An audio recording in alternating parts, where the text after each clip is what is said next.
Assalamualaikum warahmatullahi wabarakatuh.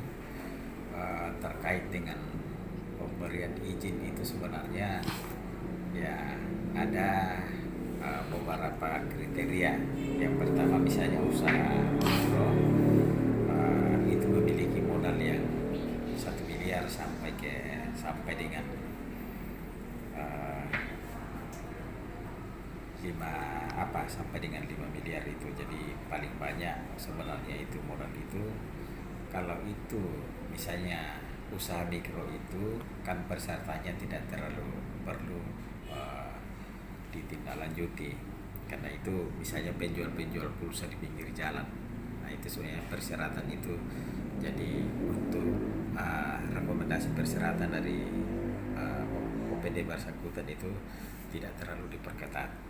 Nah, hanya kalau misalnya yang usaha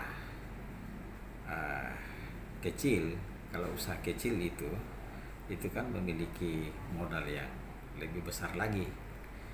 Maka untuk itu kalau misalnya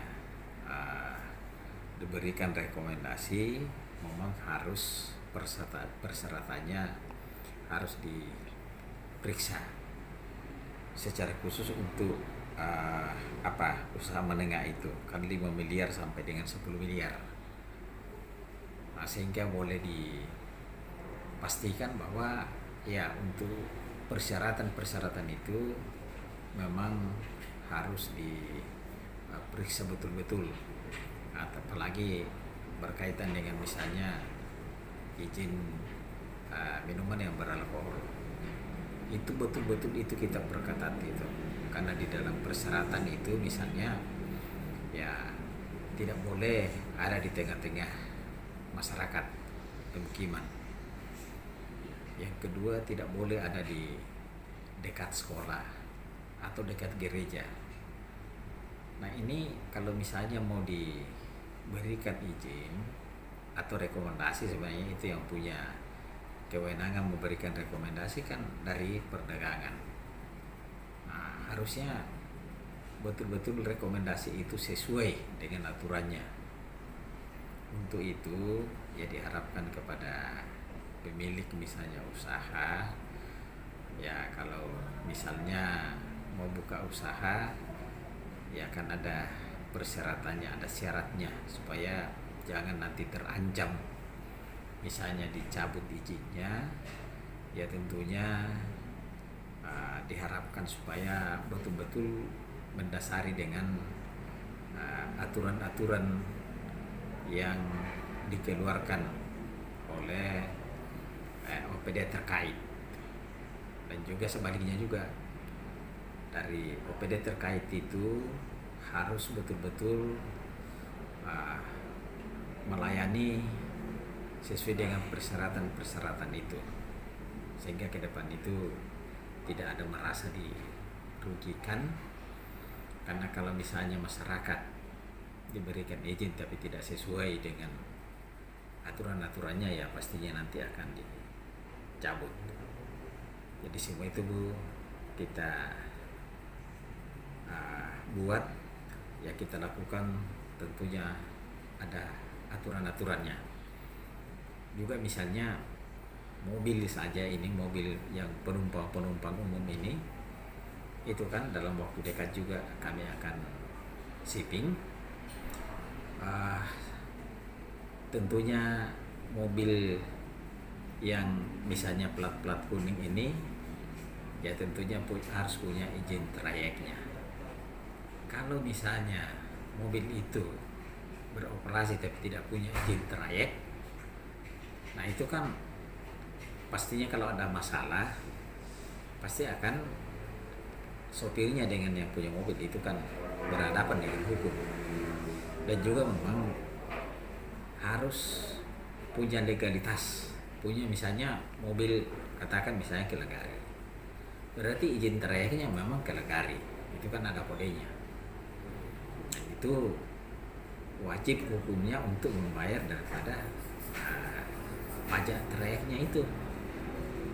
Jadi semua itu kalau izin kita kasih semua untuk semua pengusaha itu kan bebas, tidak dibayar apa-apa. Hanya kalau misalnya di usaha tadi, misalnya pertokoan kah atau rumah kos kah dan lain-lain sebagainya, memang sudah ada aturan-aturannya. Untuk itu sekali lagi saya mau sampaikan kepada seluruh masyarakat Nabire ya, supaya semua usaha betul-betul itu memiliki dasar hukum, artinya memiliki izin dan juga membayar daripada misalnya fiskalnya dan seterusnya. Atau kalau misalnya kendaraan ya tentunya ada biaya yang dibebankan oleh pemerintah daerah, sehingga untuk pajak-pajak itu diharapkan memang bisa meningkat. Juga harapan paling utama itu bahwa semakin banyak masyarakat punya usaha, maka perekonomian itu semakin meningkat. Itulah harapan kita ke depan. Dan kami di Dinas Pelayanan, Dinas Penanaman Modal dan Pelayanan Terpadu Satu Pintu, kami siap melayani seluruh masyarakat Papua, bahkan inspektor yang baru datang kami siap untuk melayani dan memberikan pelayanan yang prima atau pelayanan yang terbaik.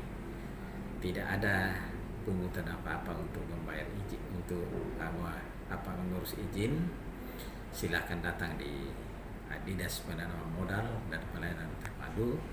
Bahkan mulai hari ini kami laksanakan pelayanan di Kalibobo, dan itu masyarakat berbondong-bondong untuk datang mengurus daripada INB-nya dan seterusnya di lapangan yang dimana kami untuk melayani masyarakat. Dan bukan hanya di Kalibobo, mungkin hari berikutnya lagi kami laksanakan di tempat-tempat lain juga, termasuk juga tadi misalnya mobil yang belum punya izin trayek ya tentunya akan kami ke terminal dan seterusnya untuk memberikan pemahaman dan harus ada izin trayeknya.